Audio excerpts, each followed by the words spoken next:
Just One Thing is a podcast with both feet firmly placed in the world of events and the creative industries, presented by me, Mel Noakes. And me, Max Fellows.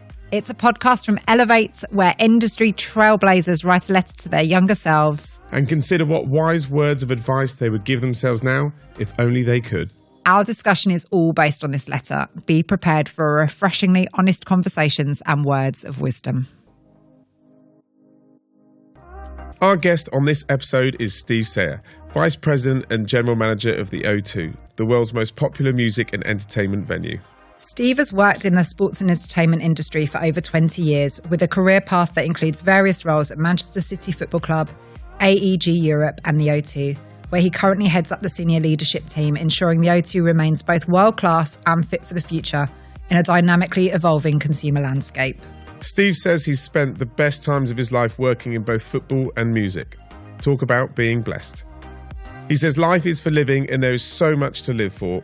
Be as present as you can be, soak it all up and take it all in. Welcome, welcome. Thank you.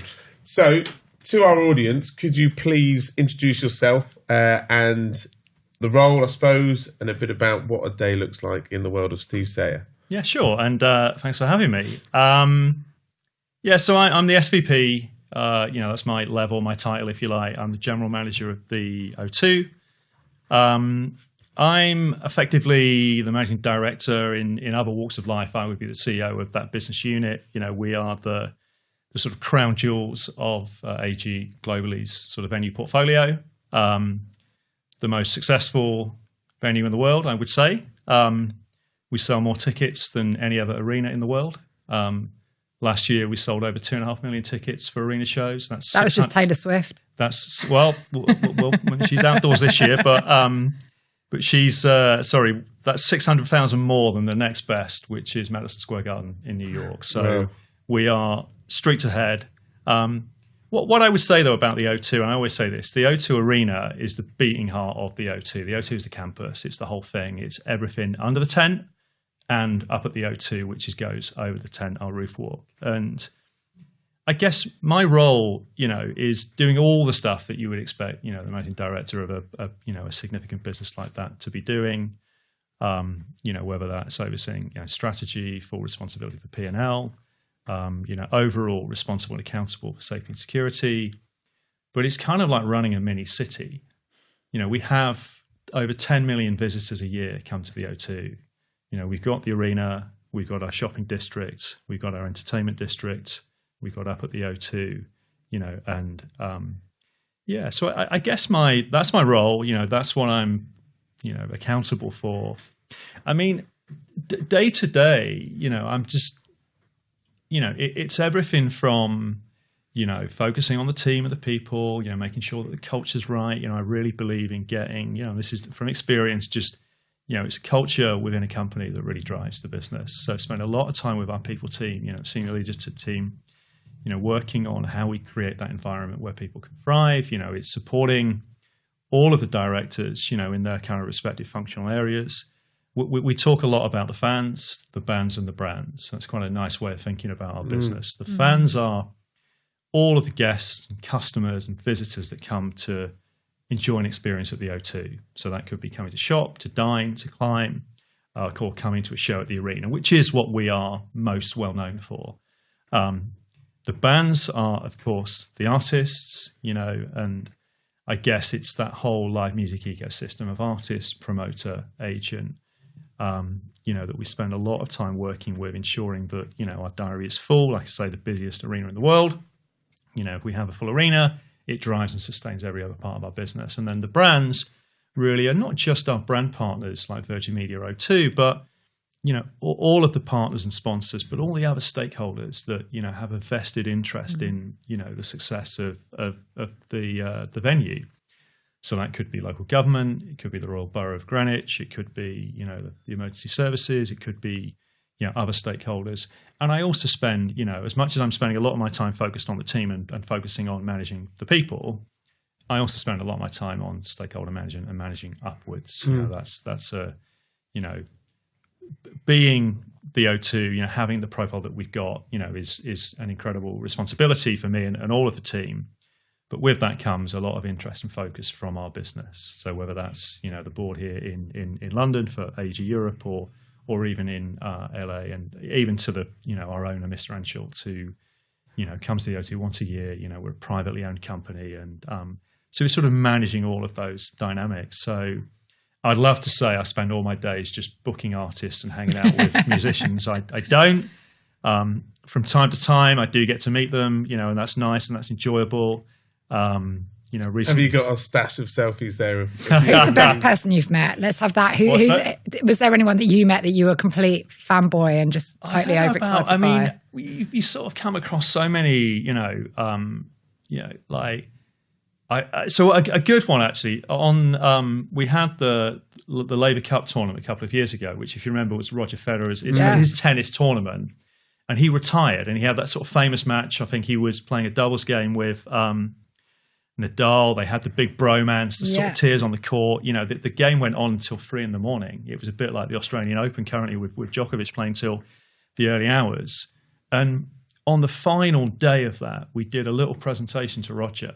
Like when we have a first-time headliner or an event that sort of, it is more than just another band coming through on the fourth or fifth time. That's right. So we did take that recently. We presented an award to them. 500,000 tickets sold. More shows booked at the O2 than any other artist. I met them. We did a nice little award. They were wonderful.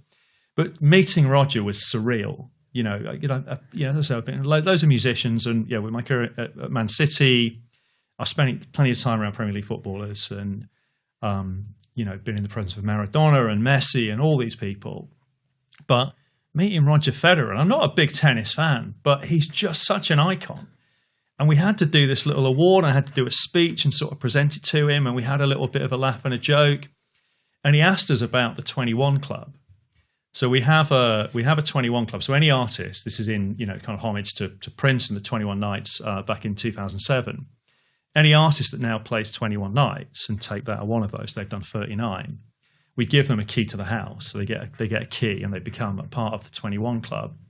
So we have an installation backstage, and as you're walking to stage, the fear, the artist can sort of see it. The younger artists coming through, it's quite aspirational.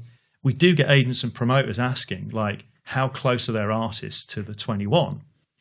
But Roger had played the O2 way more than 21. So we were thinking, well, what can we do for Roger? Because really the 21 Club is for music artists. So we basically said we're going to name a dressing room after him. And we are going to, and we have done. We haven't actually done the installation yet. And he just loved it. He just thought it was such a funny idea. It was just the idea that he could just rock up to any show and have his own dressing room, which is not, strictly speaking, what's going to happen. So that was quite a good story. And the fact that, at the end of like a long tournament, it's Sunday evening, he sort of took the time out, and not just to receive the award and get, we spent 10 minutes in there and having a nice conversation with him. So, that was quite a good story. So, so in your introduction, when I talked about being blessed, that's what I mean. Like you have to soak those moments up. And it's not just me at my level. It's, lots of the team, get these amazing opportunities to see artists that they love, to sort of be around, what is just, a very joyful experience. And we want, and that for me is the being blessed bit.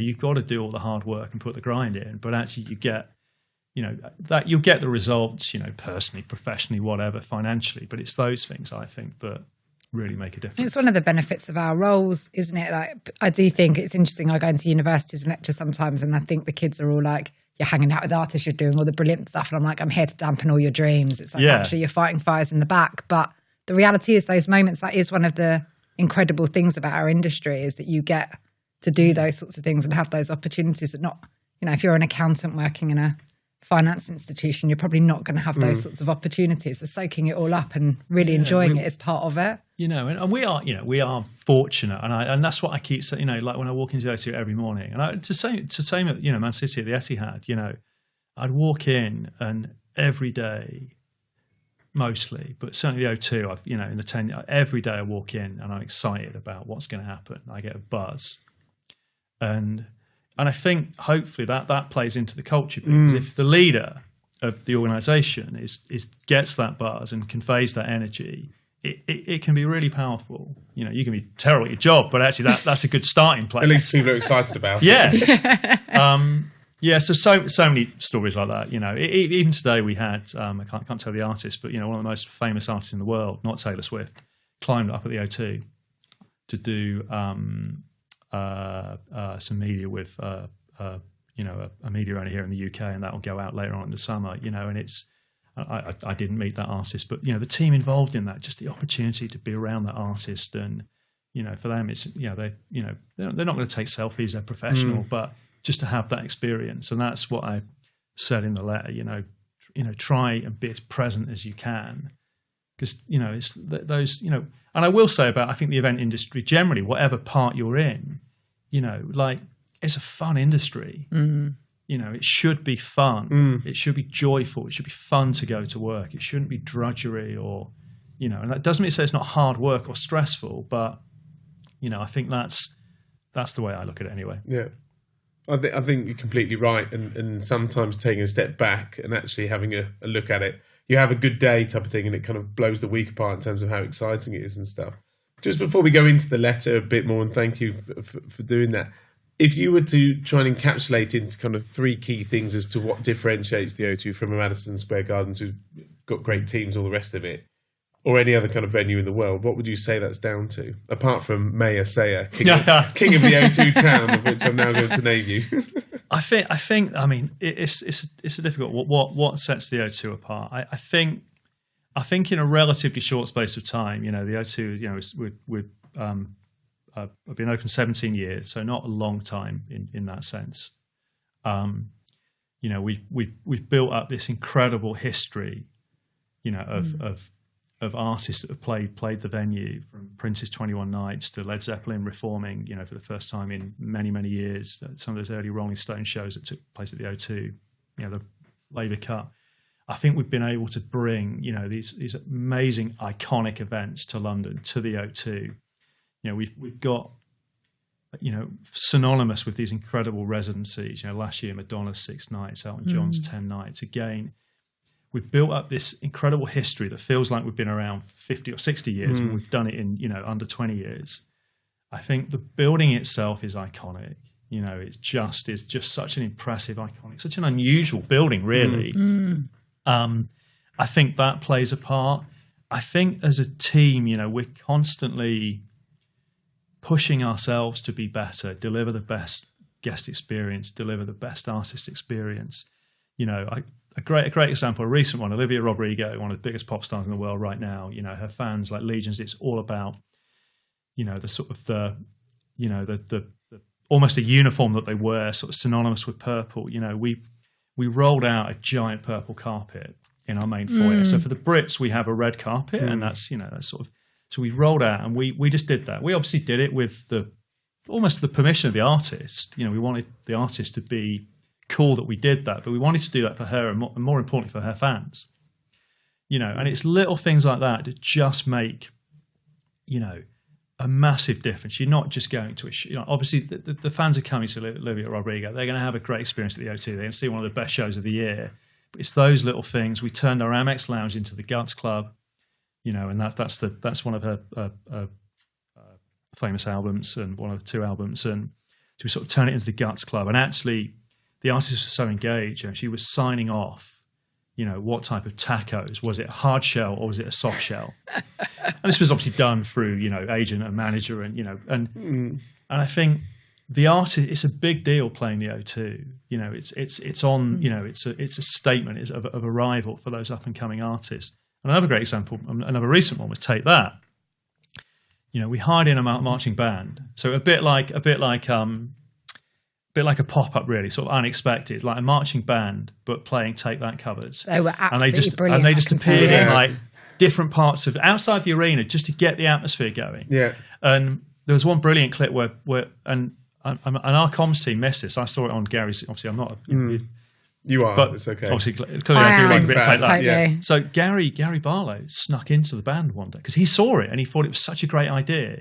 He put the uniform on, he snuck on, and he put it on his Instagram story. That's brilliant. And what, getting kind of dressed up? And these are brand fame moments for the O2 that, And again, no other venue does what we do. And to be honest, we've taken some of our learnings from, I think, so the football clubs have done this sort of stuff brilliantly for years. And obviously that was my background. Yeah. And I think, we've sort of taken all of those. How do you really create a totally sort of 360, experience, not just the show itself, all of those other touches. And, and it's definitely those big multi-night runs where we try and do that sort of stuff. Mm. So on to more about then you rather than the tent is, how did you find writing the letter to your younger self? So I'm sure you hear this a lot. I found it quite cathartic, quite therapeutic, because it was. Most of it was the first cut. I did a couple of little edits, but it was a bit of like, I sort of did what I would do for any other presentation or any other. I was like, okay, well, what are my key messages? Like, what would I actually want to say to them? So I bashed those out really quickly, just bullet points. Yeah. There's 7 or 8. And then I started to write the letter around those. And actually, I think I might have scratched one of them, but most of them ended up.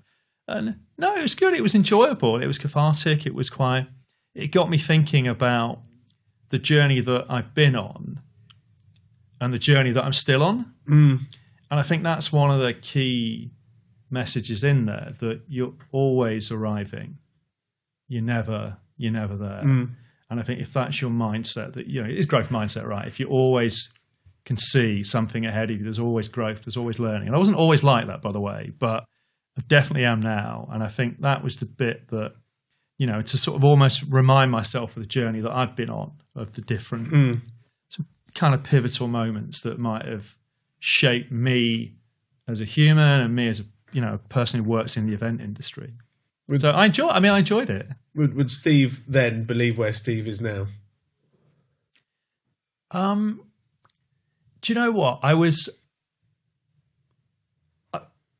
Part of me, I think, probably did. And part of me, I think, would have lacked the confidence to sort of... There was a bit of me that just, I was kind of like a bit cocky, a bit arrogant. But I think that was just a front for like lacking a bit of confidence at times. So I don't know, like my very first job after graduating was not a graduate. It wasn't I was on, minimum wage, just working in the merchandising department at Man City.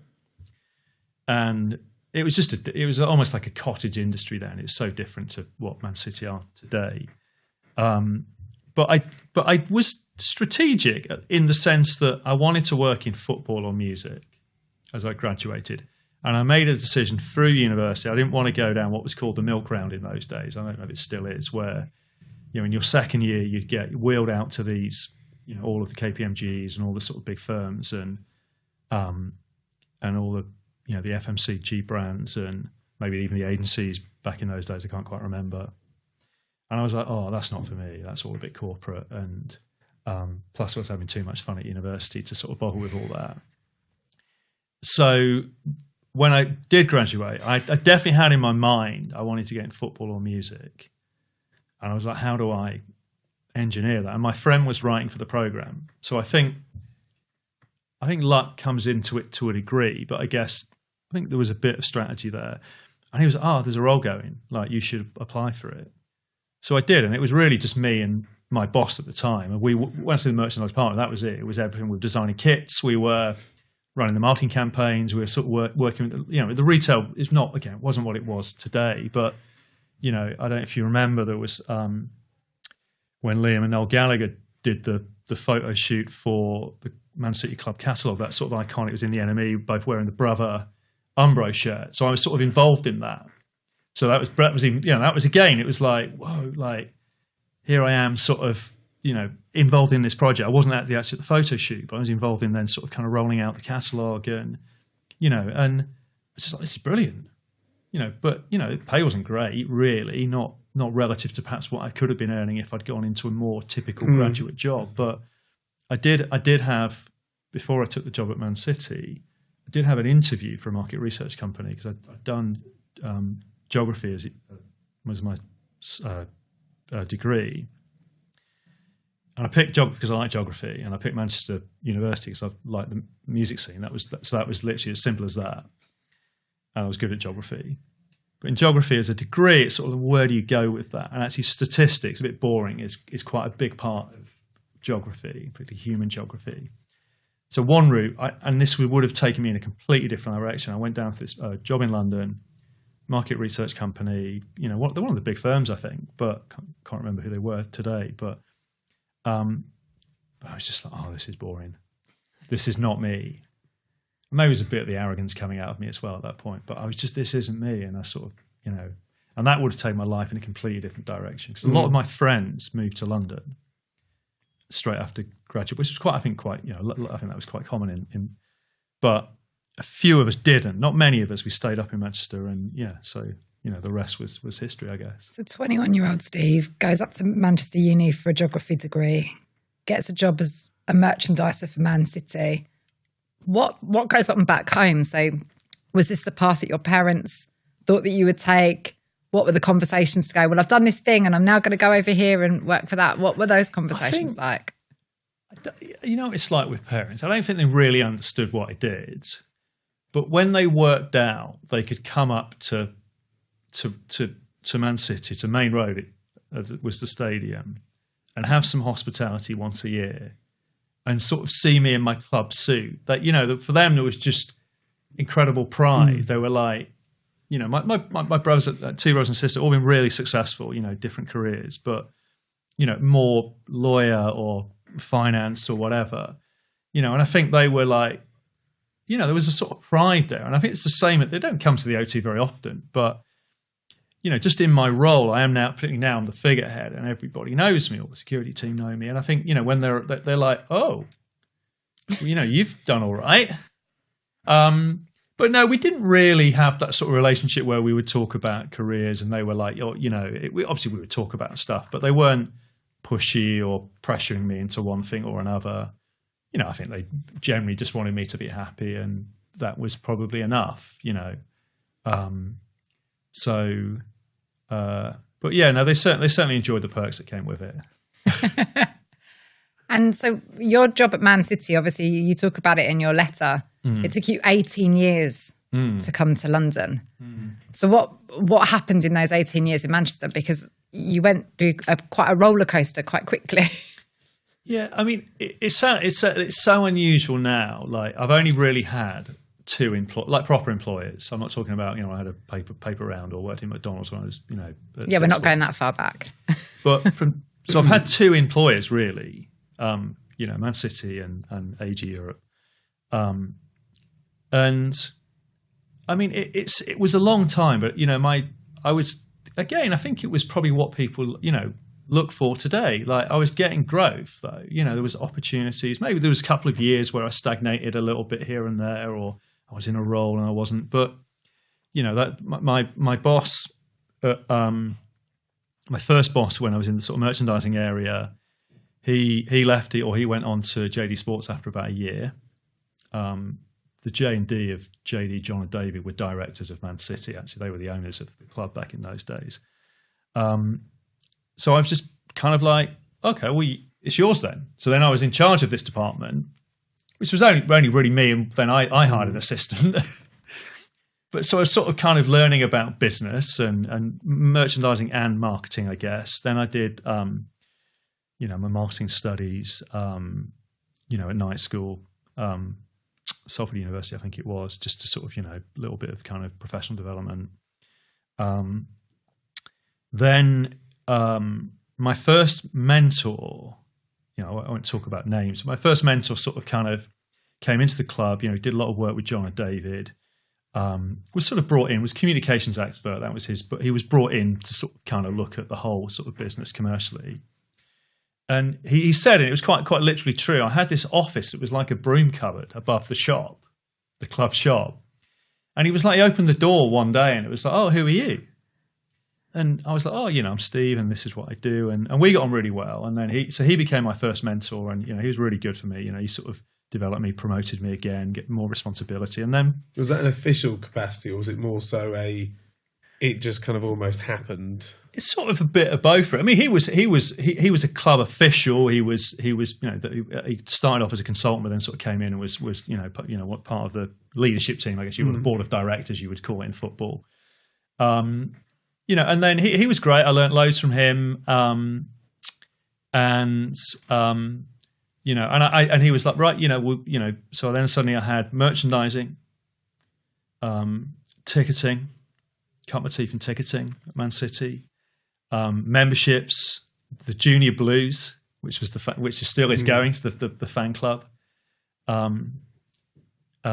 which also entailed, looking after the mascot on match days. I mean, it was like, honestly, it was kind of like, it sounds sort of silly when you talk about it, but it was all these great, different facets, and actually the very first good story, the very first Moonchester was a guy called Chris Seeley, who sadly passed away. So he was Moonchester, worked with the mail order team, then started to do a little bit more around sort of kind of the more sort of corporate hospitality side of the business. This is over a number of years.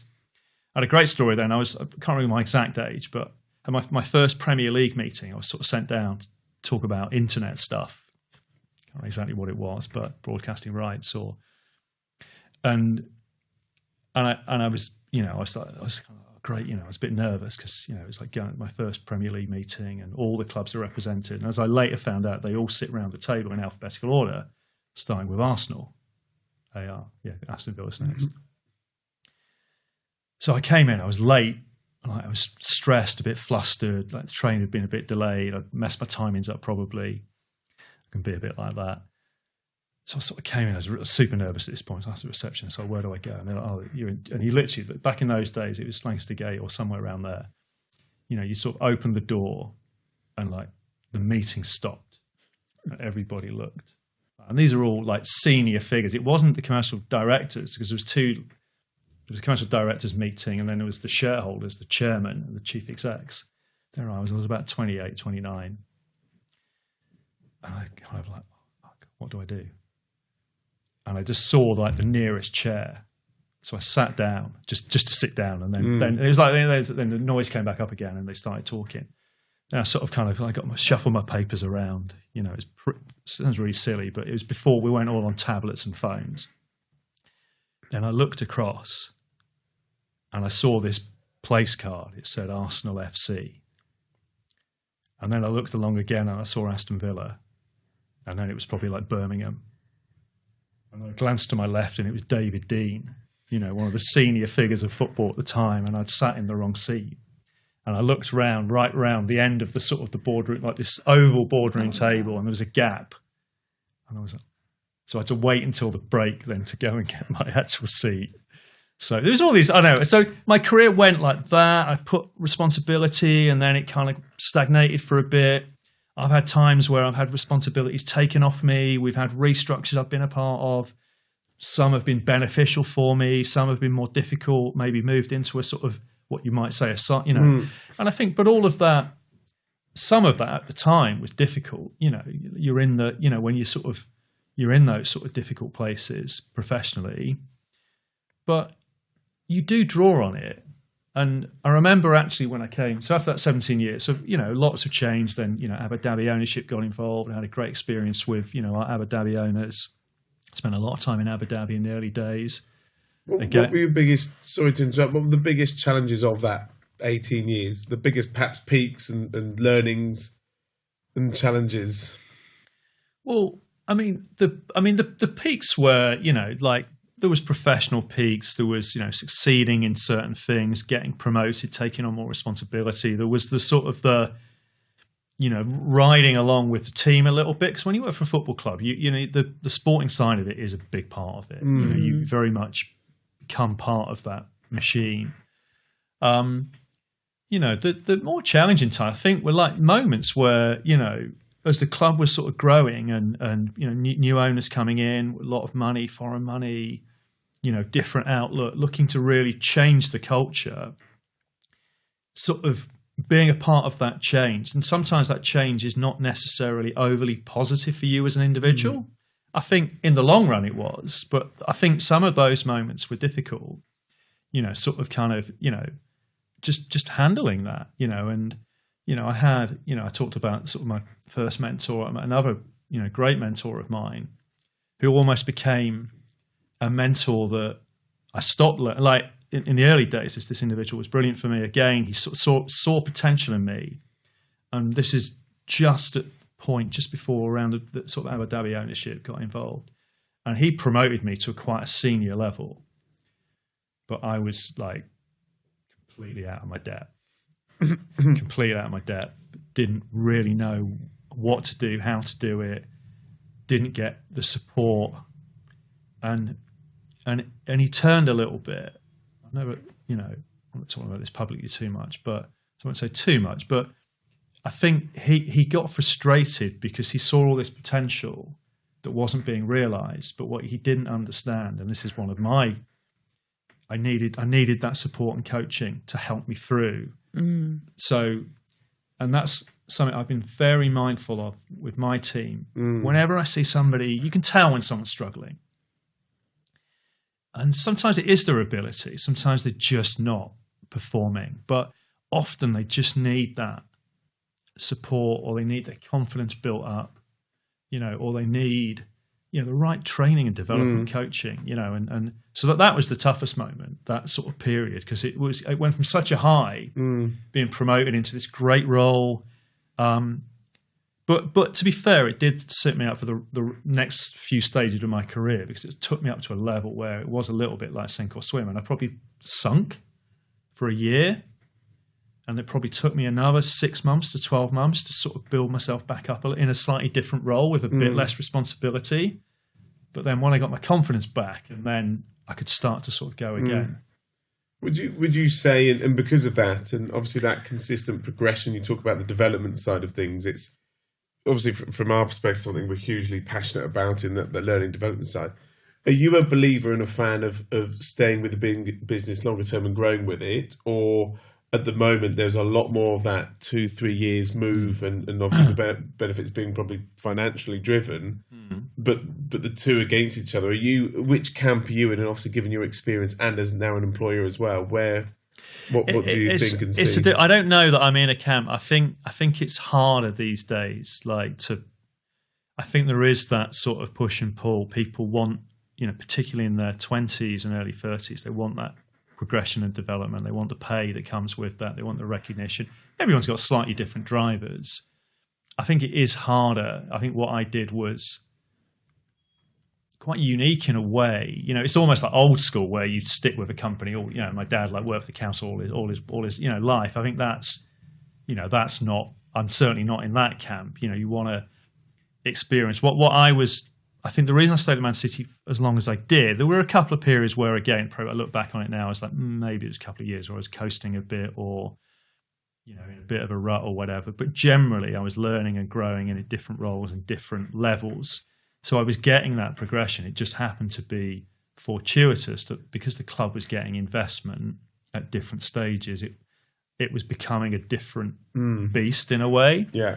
I think about, it's one of the most challenging conversations I have, and certainly my direct reports have with Dirt, is that bit about, I've been here 18 months, what next? And as high profile as the O2 is, we're not huge. We've got 190 employees, permanent employees. We're an SME. AEG is a big company globally, but again, we're not Nike. We're not we don't have. So it's sort of harder to move around. So, that's one of the challenges that we're always facing. How do you help people grow and develop? And and it's looking at it from different angles. You can grow and develop. It doesn't always have to be about the job title and the sort of financial. Obviously, financial always comes into it. But if I was in my, would I do anything different? I don't know. I sort of feel like my journey has got me to an amazing place. So I'm not sure I would change anything looking back. But. And you talk a little bit in the letter, and we'll come back to some of the challenges maybe later, but you talk a bit in the letter about your superpowers being this sort of creativity and energy and where it's got you. So how has that borne out in your career, and how do you help, I guess, build the culture, taking some of those things and learnings into account when you've got a big team, but a relatively small team, given the scale of your organisation? Yeah, I think one of my, it sounds a bit silly, but one of my superpowers professionally is delivering results. And I've always done that at, almost every stage, even in those, those trickier moments, always deliver results. And I think what's maybe changed in the last 5 or 6 years, maybe a little, is my outlook on how you do that. I think probably in my younger career, I was just like, driven, right? We're going to, whereas now I still want to deliver results, but I've learned the importance of actually, how it's the process, how you go about it is equally as important as the result. And actually being cool, it's not my way. There's different ways that you can deliver those results. And, we do something in AEG, it's called this sort of print DNA, and it's about your unconscious motivators, and you have a major and a minor. And again, guess what? My major is all about, delivering results. Principally, that's what it's about. And my secondary one is very similar, quite, driven, the sort of, the typical leader type person. And I remember being in this workshop with some other senior leaders, and someone said, it's a 3, that's the number. I'm guessing they're not good collaborators. And the facilitator was like, oh no, 3s are the best collaborators, because they know collaboration helps them to get results.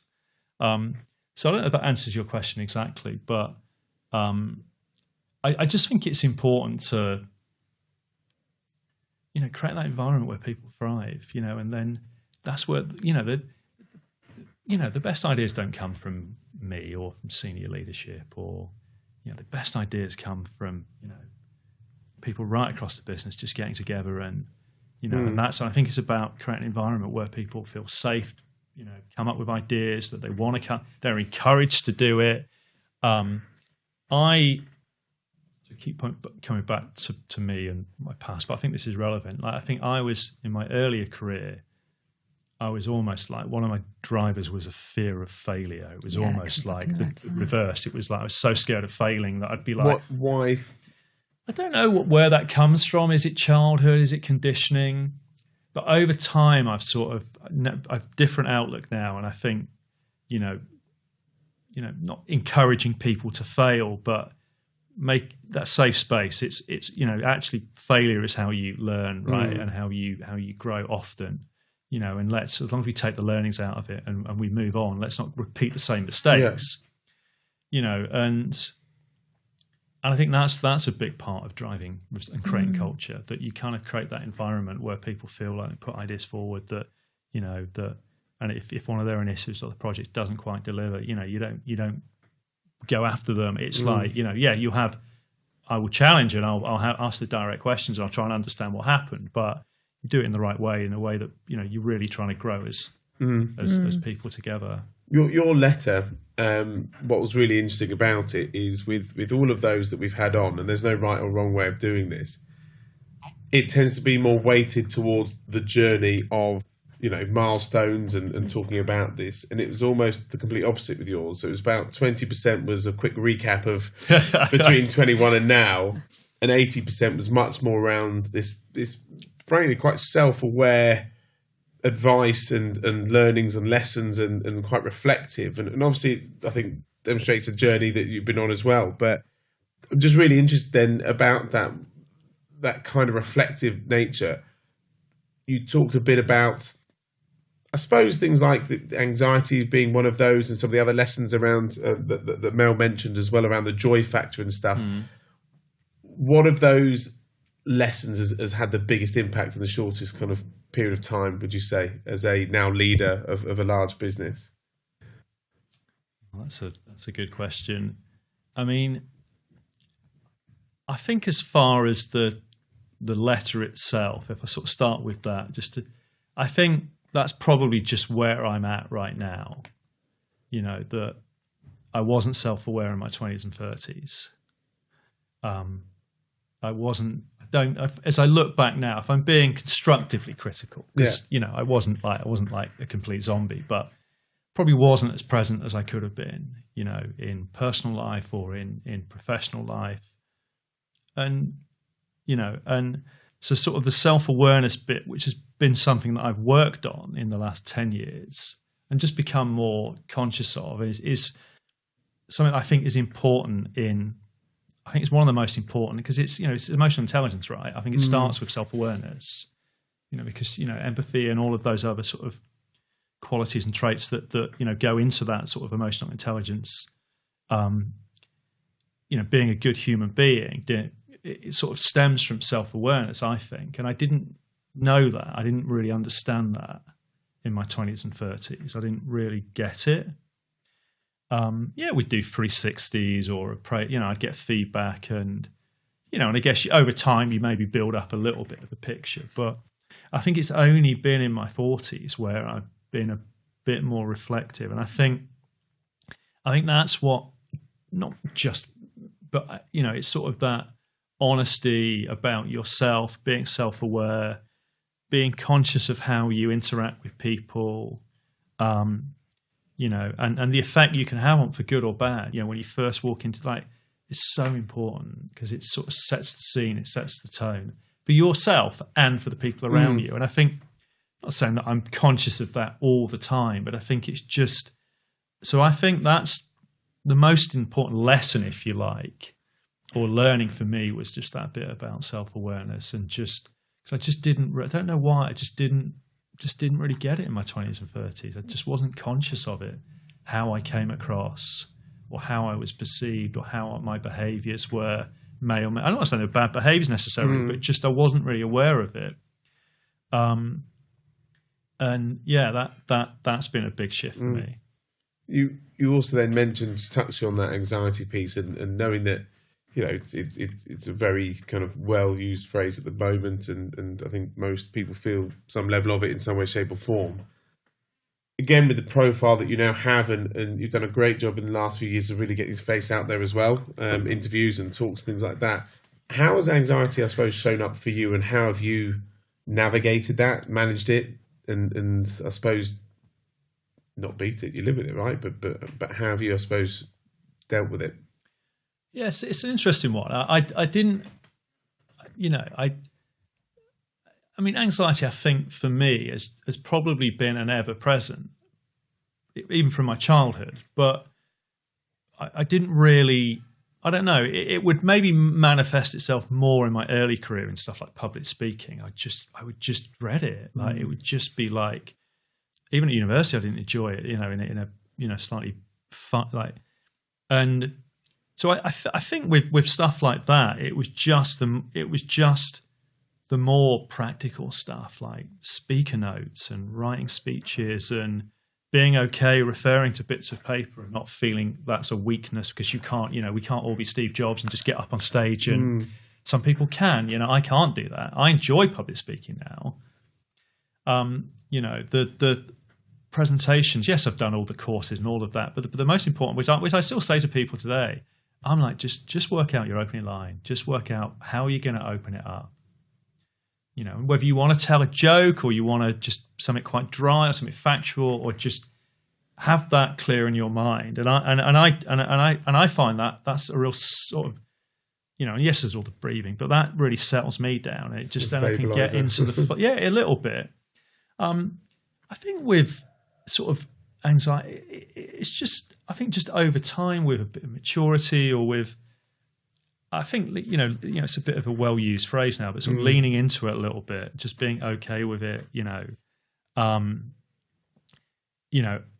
which is easier said than done, by the way. You know, it's easy to say that, but I think in my, and I don't know whether this has come with experience, or it's come with a bit of maturity, or it's come with more responsibility.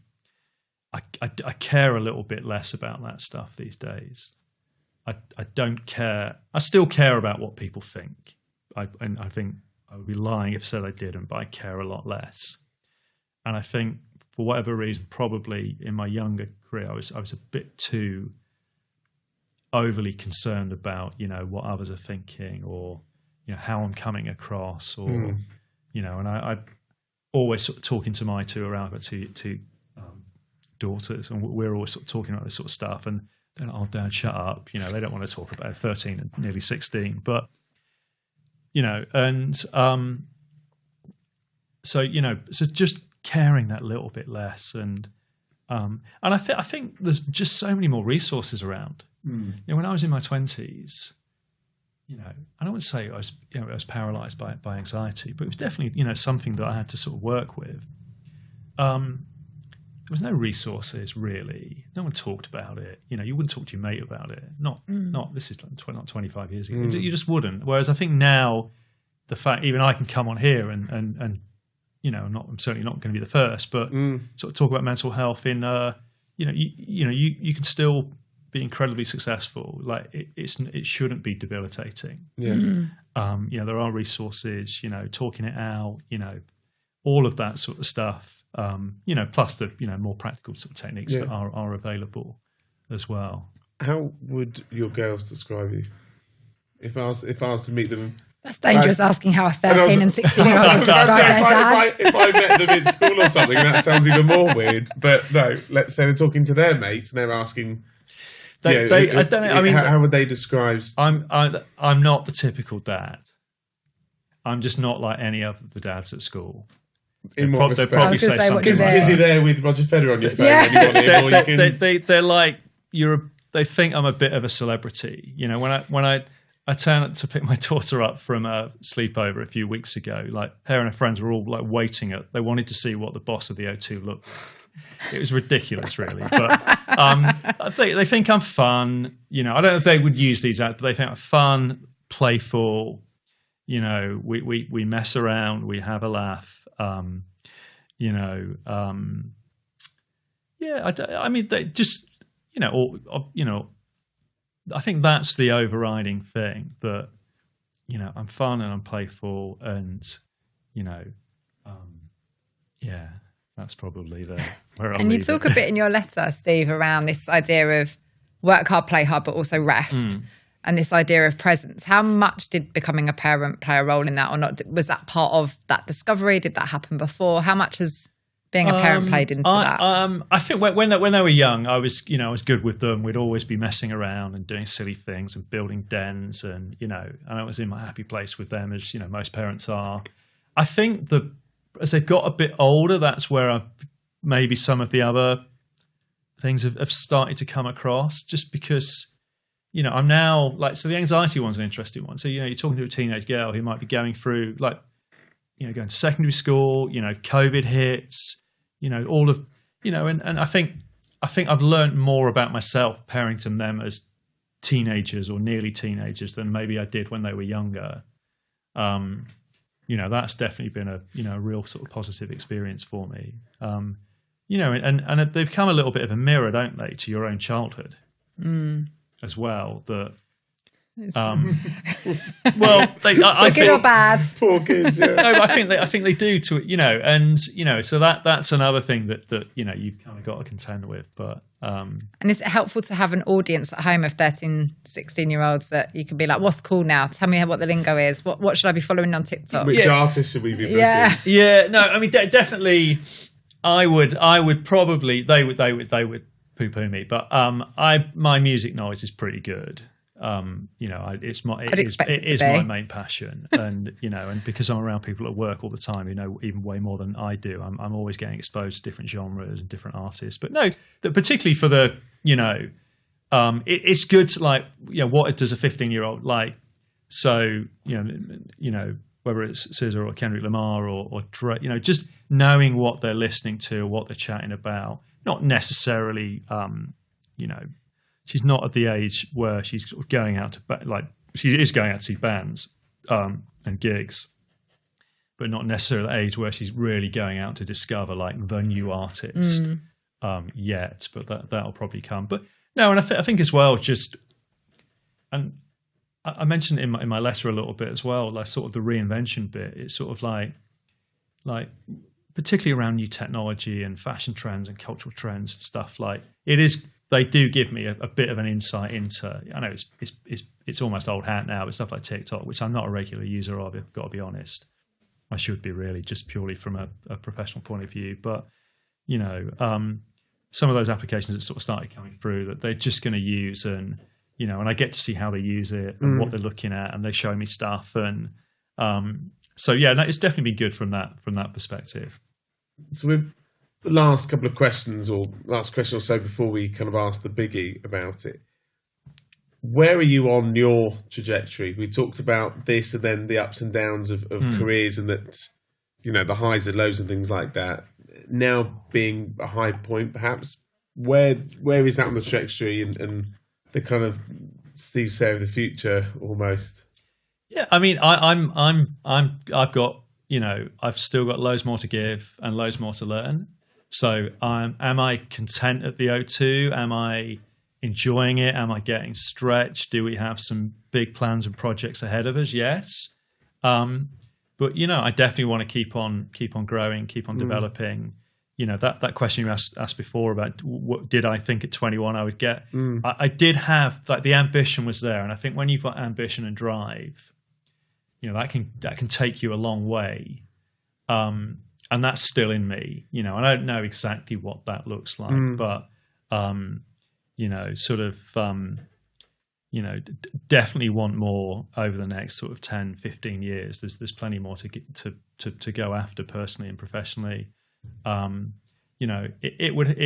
will be and would have to be, sort of an organization or continue growing with AEG, but, the culture and the opportunity. What was exciting when I came to the O2 was, you had this incredible, already well famous and successful, the number one. But the challenge I was almost given was, and certainly as the GM of the last 5-6 years, is how do you make it even better? That's I didn't put that in my letter, but that's something that is one of our big challenges when you are the number one. That constant evolvement. How do you, like Man City with the 4 titles? Sorry to bring that up for anyone who's not a Man City fan, but to keep going again and again and again, each and every year, and getting bigger and better and more successful, and whether that's better fan experience, better artist experience, driving commerciality of the business, which I'm tasked with doing. We've done that every year, and so that's a good challenge. But also, I'm doing this sort of stuff, mentoring, which I know you guys do an amazing job with. I want to, I've enjoyed doing that over the last few years as well, giving something back to the industry, helping people, a little bit of purpose, I guess. Because I've had a great career, and hopefully will continue to have a great career, but I kind of feel like I want to be able to share some of that. Sorry, that was the last one from me, and I'll be quiet. Has your definition of success changed as you've kind of... 100%, yeah. I think 20s and 30s, it was all self-centered. It was always, what can I do? Where can I be? What can I get? Then you start to kind of, it's more about the team. Now it really is, it is. I've said it a few times. I want to see the team thrive at the O2. Yes, the experiences that come with it are brilliant. I enjoy that. But that's when I see, our talent, the talent on the stage, growing and developing, coming up with amazing ideas, when they'll come in and say, oh, Steve, we're doing this. And what do you think? I'm like, well, that's brilliant. I didn't even know you were doing that. And, and the buzz that they get out of that, that's what, that's success for me. Because I think if you get all of that right, we'll deliver the numbers, because, we'll figure out how to get the artists in. We'll figure out how to make more money. We'll figure out how to deliver a better experience, but it's actually all of the stuff on the ground behind the scenes that is to some extent the fun stuff. You asked the question I was going to ask, which I guess leads us to the final question, which I get to ask this time, which I'm really excited about because he normally asks it, is what's that one bit of advice that's so good or so bad you have to share it?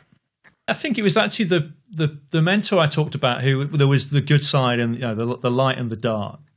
But I remember this individual sort of saying, which I did take on board at the time. It was just because I was probably I'd been promoted into this new role, and it was like, just treat work like a business school. Like just take what you can out of it, learn as much as you can. Like it's certainly quite selfish, but you didn't mean but it's just take all of those opportunities to learn and grow. And I think that's I'm sure there've been other bits of advice, but that was the one that sort of stuck with me. And I do think about, as much as, being present and really engaging in your work, is important to me. But in terms of advice, just that view work as an opportunity to grow. And I think what he meant was grow in a business sense. I would probably then take that on. I would say, if I gave that advice now, I'd say actually use it to grow as a human. Like, just take everything you can out of it, but not in a selfish way. Like, give back as well. So that was the little bit of advice that stuck with me. I think it's absolutely brilliant. Certainly that's what's come through talking to you, is that you've never done learning and growing. And even when people are listening and going, oh my God, it's the GM of the O2, like, you've reached the top, that actually they're still learning and growing, and excitement about what that journey holds. You're not done yet. No, not at all. It's been an absolute pleasure to have you on our sofa. It has. Thank you very much. Thank you. Thank you for having me. Do you know what I just loved about that conversation is that you can see the joy in Steve. Like, his piece of advice obviously is about doing what you love and making it joyful. And I think because events is hard, and because it's stressful, and because there are big demands and big pressures, I think it's so important to be reminded that it is meant to be fun and it's meant to be joyful. And not every single day will look like that. But the reason why we do it is because it's great fun. And it comes across from Steve in spades. 100%. And I think it's the joy is transferred to your point. It's evident in the way that he talks and things like that, and the way that he shows up. But what I also think is, I don't think we've had many, and I won't say if any, but people who are so passionate about the development, the 100%. Safe space, the nurturing type of treatment to his team. And if you look at it in comparison to the earnings of the O2 versus the size of team, it's probably the highest profitability ratio of earnings per head in the world. And you've got someone like that at the helm who's calm, considered, caring, ambitious. I think it's a really, not unique, but a really rare thing to have. And he said it himself, right? That sense of excitement about still learning and growing and opportunities to continue to evolve and reinvent yourself.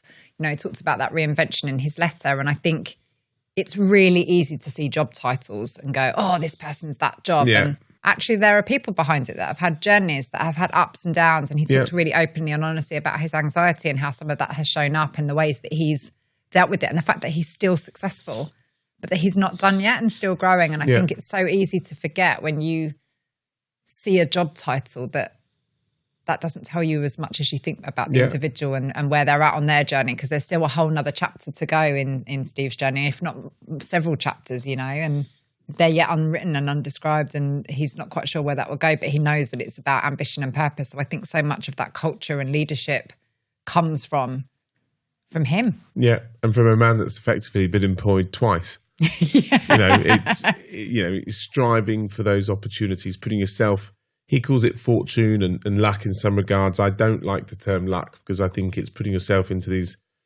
positions of being seen or being kind of in the right place and then capitalize on it, which Steve has done time and time again. So I think it's fascinating, and the role of mentors that have played a key part with his development and career as well. So it's an amazing man and I think a brilliant talent and an amazing guest. 100% agree. Elevate operates thanks to the generosity of our partners and supporters. See the show notes to find out more about them. Together, we're changing lives, careers and the events industry for the better. Our producer is Peter Kerwood and our sound and mix engineer is Matteo Magariello.